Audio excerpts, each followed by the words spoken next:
Right, today in this section, instead of using the calculator to round our answer to the nearest hundredth, we're actually going to simplify the square roots and leave them in square root forms. To simplify square roots, we're going to look for perfect squares, and how we're going to do that is we're going to make a factor trees. One of the things we're going to do is make the pairs come out on the outside of the square roots and all the singles will stay underneath the square root. Let's first write down all our perfect squares.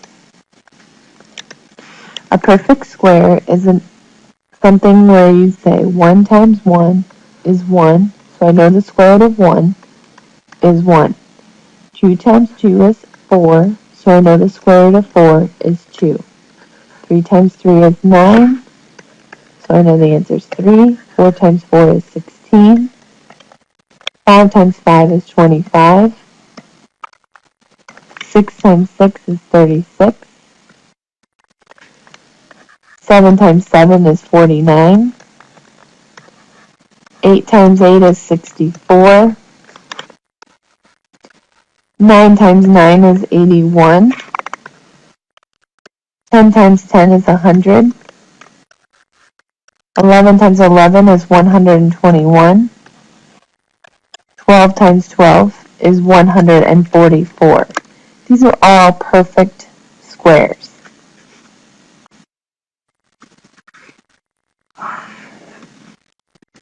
Looking at my first example, I have the square root of 49. Now I notice that this is a perfect square, so I can go directly to the answer. The answer of square root of 49 is 7. It's actually plus or minus the square root of 7 because a negative times a negative is a positive. In my second example, again I have a perfect square root. So the square root of 36 is 6. It's really plus or minus 6 because it could be a positive 6 or a negative 6.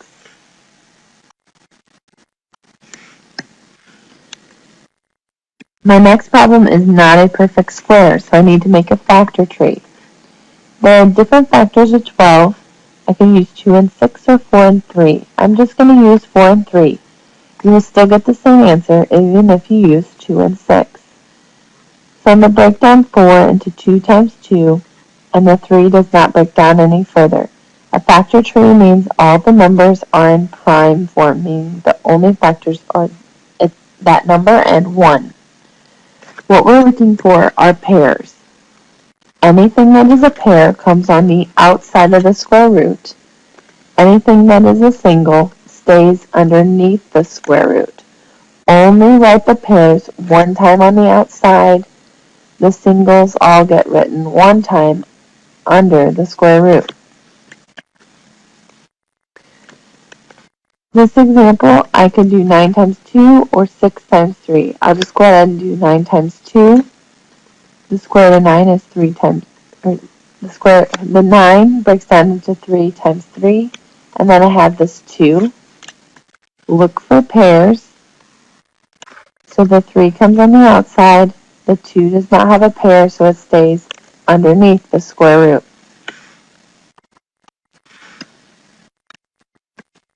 In our next example, I'll go ahead and use 4 times 6. 4 breaks down into 2 times 2. 6 breaks down into 2 times 3. There are a pair of 2's. The 2 comes on the outside. These 2 do not have a pair, so they stay on the inside and are multiplied together. So my answer is 2 square root of 6.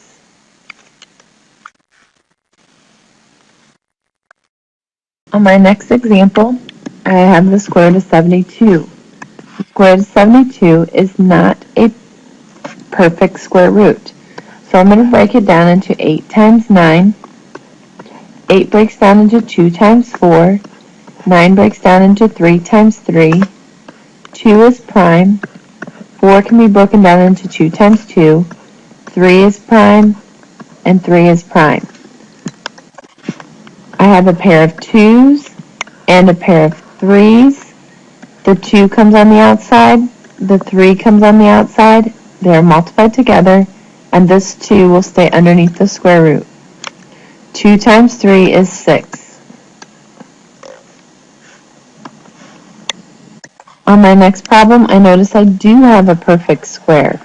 So I'll just carry the 5 along, and I'll multiply it by what's the square root of 49, which is 7. 5 times 7 is 35.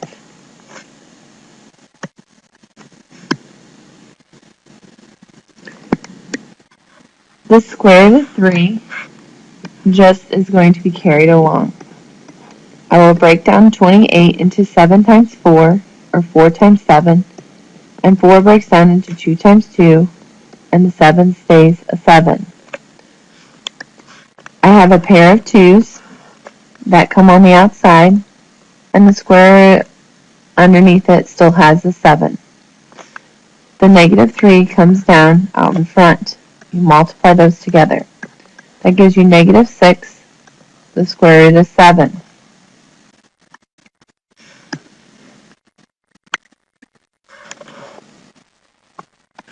Square root of 40 can be broken down into 4 times 10.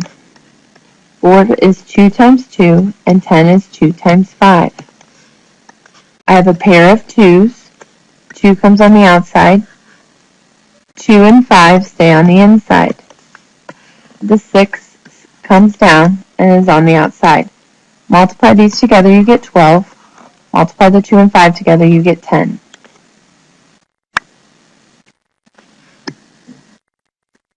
Now for a couple more challenging problems. When you have the fractions and they're both perfect square roots, those come out really nice and neat. We get 5 over 3, or plus or minus 5 thirds. The next one, we've got 4 over 7, or plus or minus 4 over 7. Both of these are perfect squares.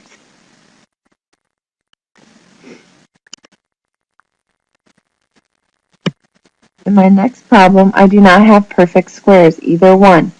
But since they're both underneath the square root, I can actually divide these numbers together. 15 divided by 5 is 3. Or we could say this becomes a 1 and this becomes a 3. Divide each of them by 5. So I end up with the square root of 3 over the square root of 1. The square root of 1 is 1, so really I just have the answer, square root of 3.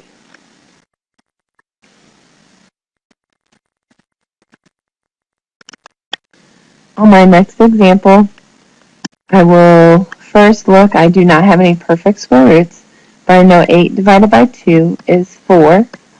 So the square root of 4 gives me the perfect square root answer of 2. And technically I should put plus or minus out in front on each and every one of these problems. On my next problem, neither one of these are a perfect square root. However, 3 and 27 share like factor of 3. So on the top I end up with the square root of 1, and on the bottom the square root of 9. The square root of 1 is 1, and the square root of 9 is 3. So my answer is plus or minus 1/3. My next problem, I need to make a factor tree. 9 times 3, 3 times 3. I have a pair of 3's. That comes on the outside, and the 3 stays on the inside. So all I did was change the square root of 27.